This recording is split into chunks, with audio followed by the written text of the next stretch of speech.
ये वास्तव में हमारे कर्म के फल हैं, जो हर हाल में हमें मिलकर रहेंगे। कर्म कट नहीं सकते। देखिए, हमें कभी भी अपने कर्म काटने की कोशिश नहीं करनी है। हम अपने कर्म के फल से बचने के लिए अपने कर्मों को काटने की कोशिश करते हैं। किसी के कर्म कभी कटते नहीं है। अगर आपने किया है तो आपको हर हाल में मिलकर रहेगा। और वास्तव में जिसे नियति कहते हैं, जिसे भाग्य कहते हैं, किस्मत, वो हमारे कर्म का ही फल है। क्योंकि मनुष्य आज अपने कर्मों से बच सकता है, पर भविष्य में जब यही आपका भाग्य बन के आपके सामने आएंगे, तब मनुष्य उस भाग्य से नहीं बच पाएगा।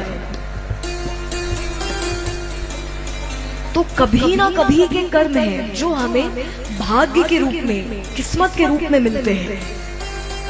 तो वास्तव में कर्म भी कई प्रकार के हैं। प्रारब्ध कर्म होते हैं, संचित कर्म होते हैं, वर्तमान कर्म होते हैं। प्रारब्ध अर्थात बिल्कुल शुरुआत के, जो हमने कब किए हमें पता नहीं है, उसका जो परिणाम है वो हमारा वर्तमान है, प्रारब्ध का परिणाम।